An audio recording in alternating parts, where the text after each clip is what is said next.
All right, folks, today on the Second Chance podcast, we're joined by Rhonda Parker Taylor, a writer, entrepreneur, and an academic researcher whose journey is nothing short of inspiring.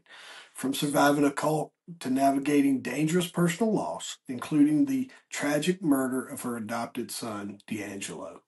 Rhonda has transformed her life experiences into a mission to help others find strength in adversity. As a best selling author and consultant, she empowers individuals to embrace change, cultivate resilience, and turn life's challenges into opportunities for growth. I'm excited to learn more. Rhonda, you're not my first cult survivor that's been on my podcast. I've had a Oh, couple. My friend Manti, and I have an episode coming out at Christmas, and your timing is impeccable because I think it'll really help build off of the conversations that I've had with those folks as well. But thank you so much for being here today. well, well, thank you. Thank you for having me. Yeah, so I touched on it, and it's always a great place to start. But just your journey from being a cult survivor to becoming a healing expert and a hope dealer is remarkable. What was the pivotal moment that sparked this transformation? Kind of take us back if you want to, but just what set you on the path that you're on to now? Well, I would like to say that I've discovered myself through um, the freedom to unlock my purpose. So, as I was growing up, first I was raised in a Christian background, okay? And then as I spread my wings, into adulthood, one, I moved away from my family's nest, which put me in a vulnerable situation of being on my own. And so, while I was out in the world, I allowed myself to entertain what other people might consider even evil. Um, I wanted to understand some of the strifes that I'd been through, some of the victimization that I'd been through when I was younger. I had been in a car accident and had hit my head really hard when I had moved. And everybody was like, you know what? You will learn more if you start doing tarot cards. They will help you understand these dreams you have. They will help you understand why you keep on being attacked. Don't worry about that Christian upbringing. Don't think about that. That's not, what they're saying as far as good and evil, that's not the truth. It's just light and dark. And so I allowed myself to be convinced that I could find my purpose in this other direction that I had been taught was not good for me, and that would be a terrible path for me. And in doing that, I found that I needed to break free from that too, because what I ended up doing was opening myself up exactly like they said I would to the darkness of the world. And I was seeing things, and what people would say is, that's not real. What you're seeing isn't real. But even in the Bible, it tells you that it's real. So what I had to do, and I had to learn the rules really of engagement with the other world. I had to realize that for me to break free, I not only had to denounce what my mind, my spirituality, my thought believed in now and what I had witnessed, and I had to let it go.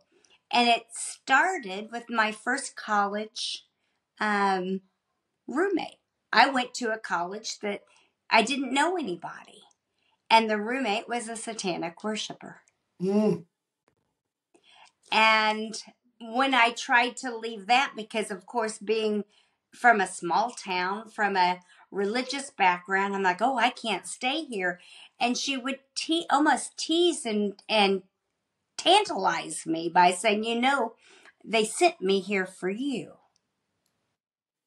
You're weaker during the day than you are at night because your guard is up and you fear the night.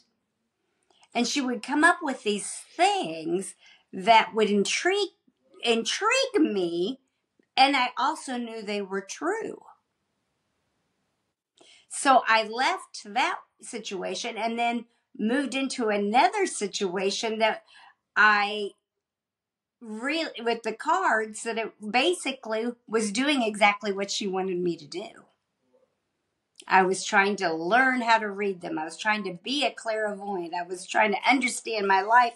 But what I failed to do is realize the power was within me, not within these other scopes of the world. So the losses that I was experiencing, I've experienced loss of both parents. I've experienced the loss of my son through violence. And so breast cancer, lung cancer, death of a loved one, victimization. So I was taking all of these aligned tragedies, dramas, and trying to find something external to heal me.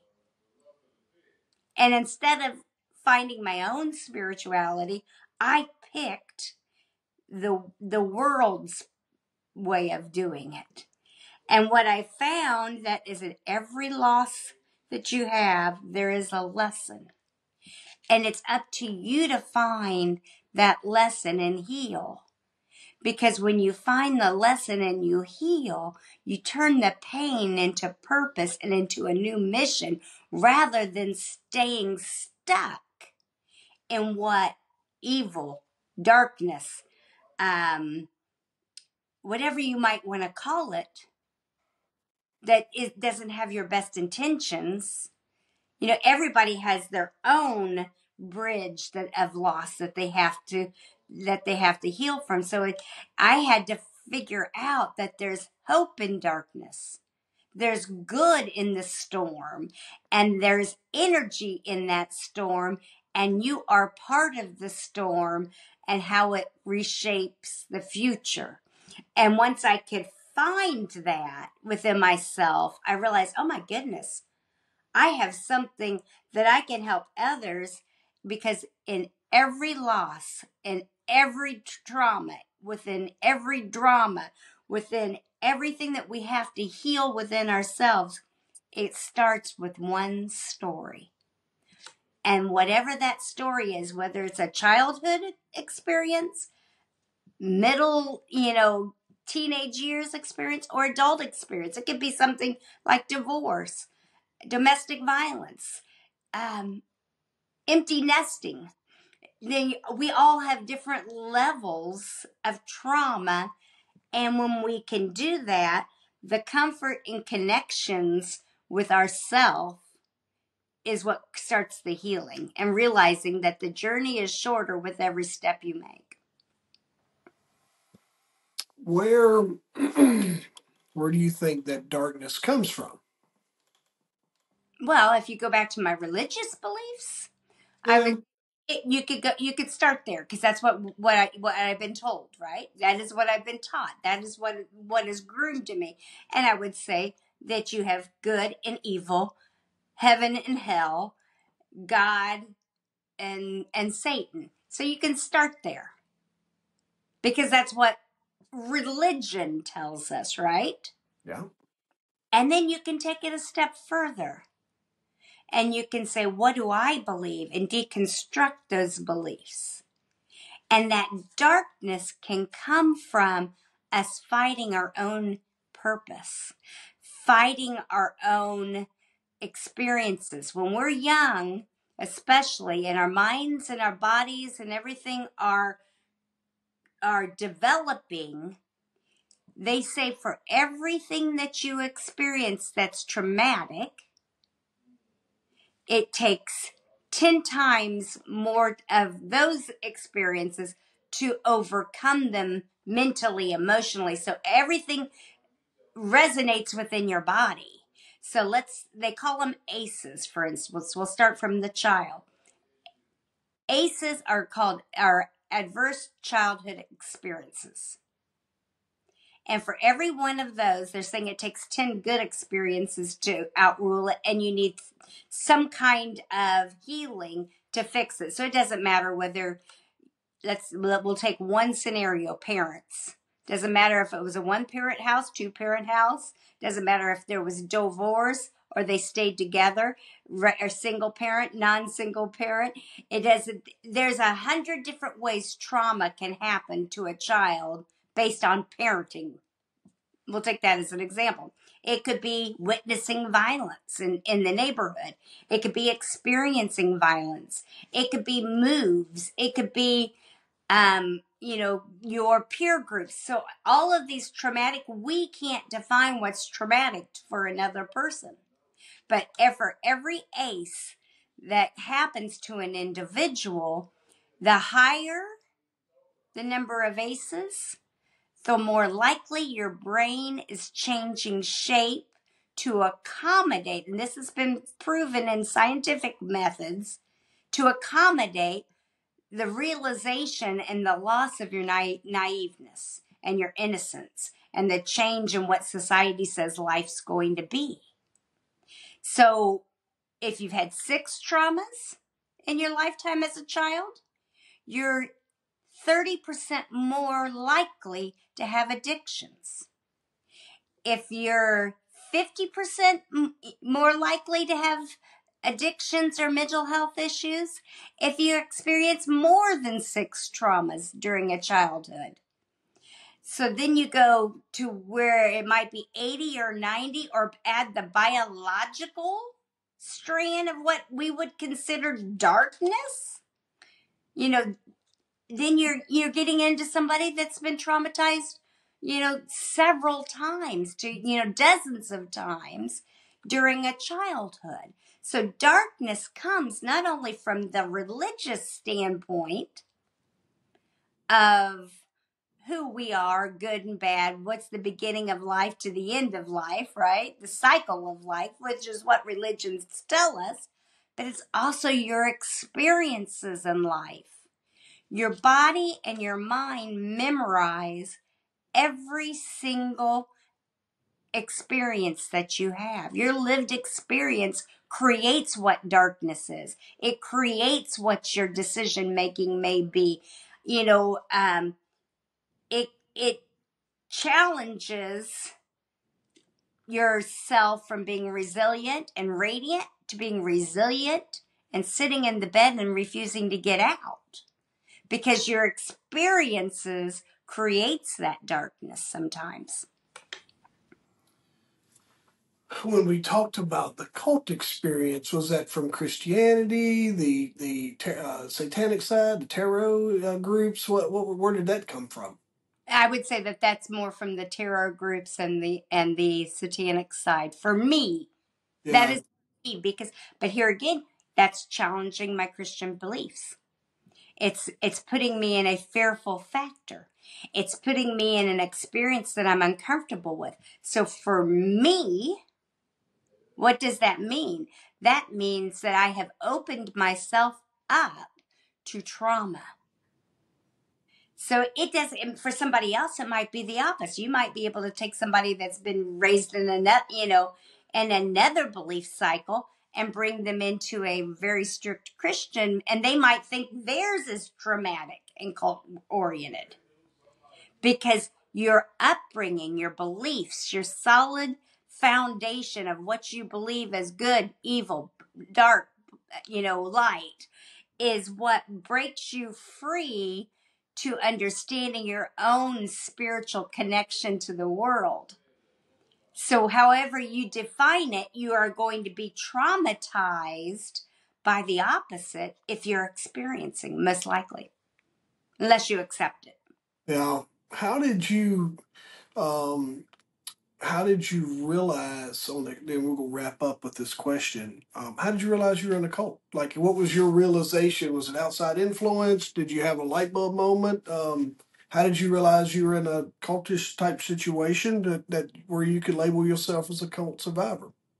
When I started doing the cards that I could read and everybody in the room before they even walked in, And then when we started talking to people about how do you get rid of this situation, and they said you have to take the cards back to where you purchased them, and they gave you a ritual of how you have to do it. Yeah. And then shortly afterwards, I moved. And then, believe it or not, um, when someone was moving somebody, and they had boxes in my garage, and they were going through it because they're like, which ones do we pitch? Which do we not pitch? They opened up one of the boxes, and guess what's in the boxes? Kitty Same car, cards. Mm-hmm. the same everything. And it wasn't, it probably wasn't mine, but it was the same brand, same type, same pictures, same everything. And what do you think I'm doing at that point? I might get those things Yeah. out before they take over my house again. Yeah. And once we had decided that they had to go back, at that point, my significant other left the house, and the whole house went up into flames. Mm. And I was asleep. So I could have been killed with the cards. Oh, goodness gracious. Um, you talked about your son, D'Angelo, and your absolute tragic loss of losing him. How does that experience um, help you drive your mission, and how your perspective on resilience and how you help others that are navigating um, life's crossroads? How has that helped you along the way, as bad as it is? How are you able to use that as one of your teaching moments now? For me, it was one of those moments when I had to choose between keeping my sanity or choosing to live. Mm. When there's an officer at the door that knocks on the door and says, your son was killed last night at work, you have a choice within seconds of losing your mind or gathering the pieces up and realizing that with every journey, it's shorter with the first step. And I became very childlike in that moment. And I realized that everything that I'd learned when I was small about the fairy tale also teaches you about resilience. And if you go, as you're watching the Peanuts and, Charlie Brown and Rudolph the Red-Nosed Reindeer through this season, every one of them has a jingle about how you continue to move forward. And for me, the one that anytime that trauma hits now, I think about put one foot in front of the other. And then that helps me realize the importance of moving through and breaking through and aligning with the purpose that I'm intended to do. And that is to teach people that failure is not the end of any story if you don't want it to be. It begins with the second chance. It doesn't matter what it is. Like I said when we started, I've had good and I've had bad in my life. I've had death and I've had life. I've had tragedy and I've had peace. But with every second chance, just like your podcast is about, you get a choice on whether you move forward, or is it going to be the loss that kills you? Is it going to be the space for a new opportunity? And every day we have that choice of the space of an opportunity versus a second chance that destroys us. So the second chance can be our gift that turns into triumph. And that's the message I want people to say. You're going to have loss. You're going to have failures. You're going to have successes. You're going to have joys, because that's the cycle of life. And you're going to make good decisions and you're going to make bad decisions. And no matter what those good and bad decisions are, from every loss, you get the second chance. For every failure, you get the second chance. For every fall you have that you've embraced, you get that second chance. And in that, it means that the second chance allows you to rise above, become, strengthen and triumph and find your inner beast to survive. It's great advice. You spoke it really really well there. Where sometimes the event, the hardship, the death, the pain, the whatever, it's your second, it's your learning moment, it's your second chance, it's a lot packed into there. It, Um, it could be as simple as rejection. yeah, I wrote Crossroads, my first fiction novel. I had a traditional publisher. We made it all the way up to the publication date, and they killed the deal after 2 years of work. I thought that was the end, and it took me a long time to gather myself up. So it doesn't. It can the same thing. The second chances come, even in business and in our careers and in our relationships. It wasn't the last. It was the second chance, and it allowed me to develop as an individual to be strong enough to continue the message and continue writing rather than giving up.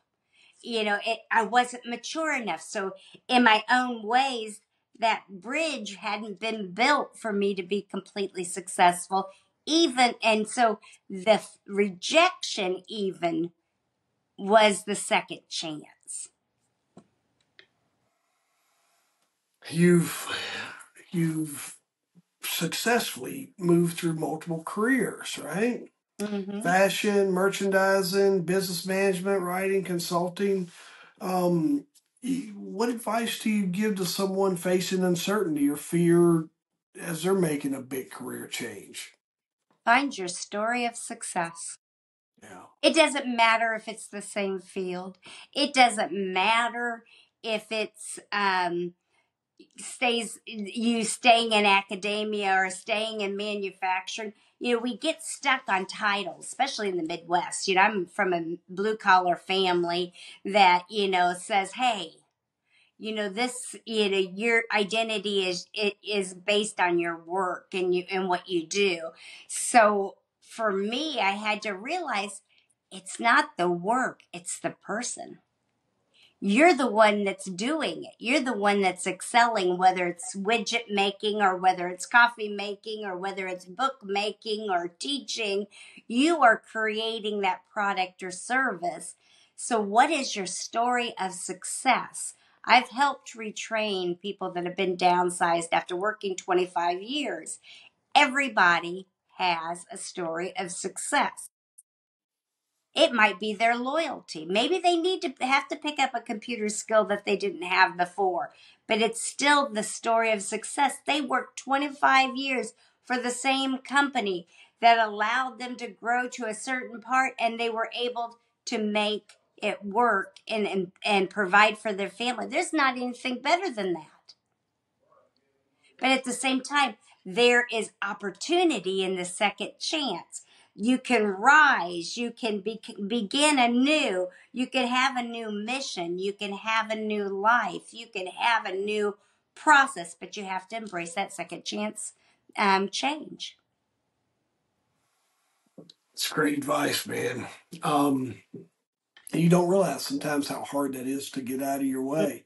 But and through that, you've got a pretty cool self help workbook coming out. Do you have a little sneak peek of a strategy or exercise from the workbook that is impactful for your own life right now that you'd like to share?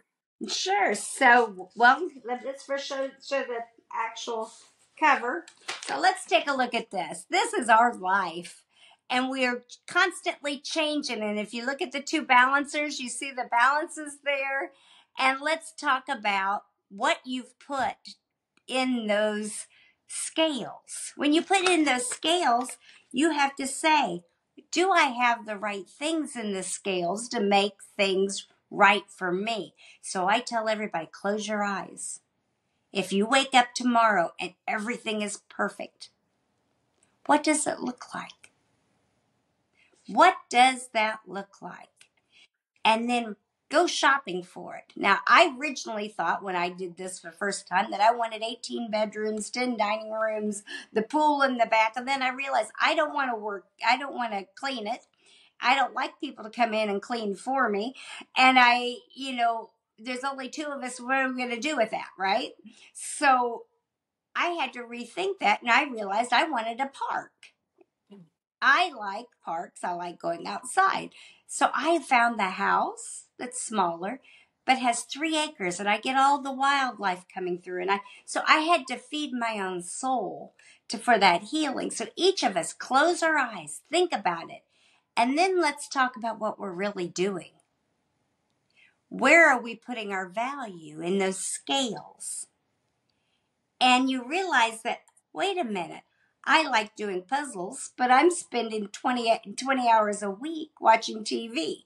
I don't even like TV. And so you realize then all of a sudden that you can have a fulfilled life and create the life you want just by doing incremental changes and putting the priorities where you want it. It doesn't take big sweeping money or you have to redo your whole life and spend your whole life in the gym because you need physical health. When the doctor tells you that it's time for you to start paying attention to your physical health, get a desk that you have to stand up in, start eating berries and drinking your water, and do that incremental change, and immediately things are going to start changing for you as you do the small stuff.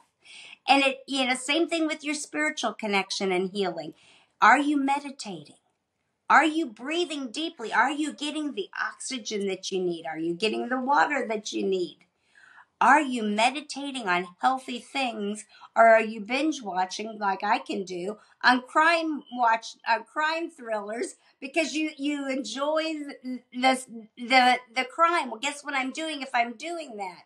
I'm feeding my brain negativity at the same time and taking away the innocence of my life, of my thought patterns. So you have to balance these things to bring in light and reject what we have found to be in darkness. That's here again. We entertain our scars.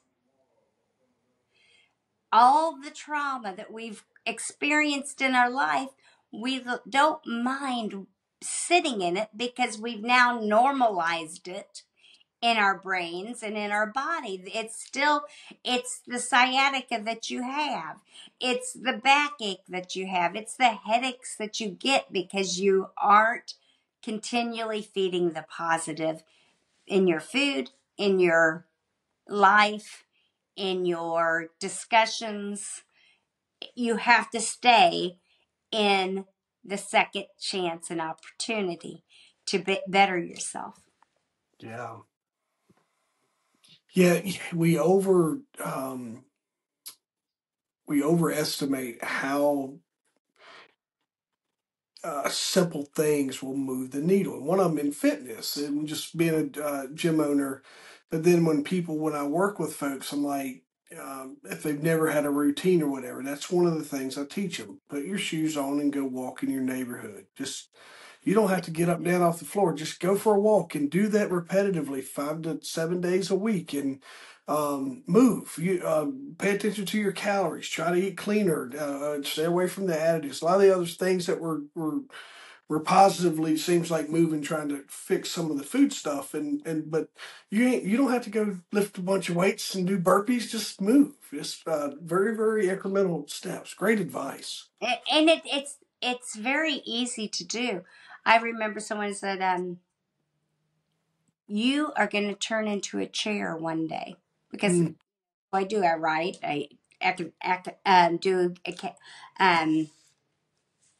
Do school work. I'm mentoring all the time. Zoom calls, podcasts, and I was like, "Oh, you don't know what you're talking about," because I get up and I actually walk. Went to the chiropractor because I was having some back. I'm like, oh, my sciatica must be acting up. They said, you're getting piriformis. I'm like, piriformis? I've never even heard of that. I go Google it. And it's the technical term is your glutes are wasting away. Yeah. And I glutes away. You're telling me my butt's wasting away. I had to really and guess what? I had turned into a chair, Yeah. basically. And so I had to, think, okay, what are you going to do? You have to get the ball. You have to stand. You got to get the Veridesk and change just the small things to prevent my body from deteriorating. So it's it's incremental. Same thing with anything, your integrity. You are going to make bad decisions. What made me pick up the cards?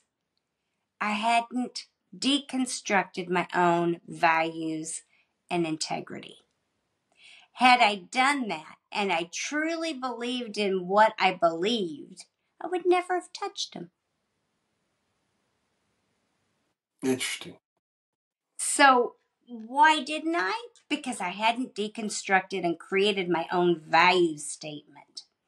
Value statements are very easy to do, whether it be about business, whether it be about your physical performance, whether it be about your mental, your emotional, whatever it may be, you have to easily break it down. As we wrap up here, you make things sound very easy. But adversity can be so overwhelming to a lot of folks. What are 3 practical steps that we can leave everyone with for someone who's trying to just turn their most difficult moments into personal strength? Like 3 tips we can walk off with after we're on. I want to make sure we get your contact and how folks can connect with you. But just like I'd really love to leave 3 tips or actionable items that if you First, be kind to yourself and others. That's good. Leave every day with compassion for yourself and others. So start your day with kindness and end with compassion. Then, for all of those things that are out there, name it, claim it, and realize that once you've named it and claimed it, you can deal with it. Until you name what it is that's bothering you, that keeps you wanting to stay in bed, that keeps you stopped and not stuck in a rut, or keeps you from really fulfilling your own purpose, you realize you're the first enemy. It's so easy to blame everybody else for why we're not doing it. And then when you name it and you claim it and you define it, you create just one step that you're going to do at a time that's actionable, that you can change. If it means getting up out of bed, great. If it means at the end of the day when it's been miserable, you say thank you for a miserable day to the world, to your God, to whatever it is that you believe in, great. But it requires you to name what it is that has you mentally stuck. If it's addiction, name it. If it's a divorce, name it. If it's perversion, name it. Whatever it is, once you've named it and you identify this is what's stopping me from my journey in life. And it could be that you're naming you. Then you can take those actionable steps. But until you take full responsibility and accountability for whatever it is, there's nothing that you're going to stay stuck in a rut. Yeah. Yeah, you got to own it. You got to own your part at least, most definitely. And sometimes you got to own all of it because it's a big deal. You Do can't change. you? So, you got to do it from your perspective. Yeah. Tell us, how would you like for folks to connect with you, to learn more about you, or is there a book or whatever you would like to leave everyone with, and so they can learn more about you and your mission? Sure. First, they can get a hold of me from RhondaParkerTaylor.com. That's my website. All my social media handles are RhondaParkerTaylor.com. If they want to start with a book to get to know me, They can go to Crossroads. That's my fiction novel. I think that's the easiest way to get to know me. The reason why I say that is because, hey, it doesn't require anything from you. There's no workbook, there's no working, there's no reflecting. It's just good old entertainment, a crime novel that based out of Indianapolis that makes you reflect on life balance and why people make the decisions that they do. It's like Agatha Christie kind of feel where it's clue based, no horror, no guts, no gore. Basically, why is this happening? You can go through that. The workbook, you can pick up the workbook. You can, everything's on Amazon or my website. Just holler out at us and we'll holler back.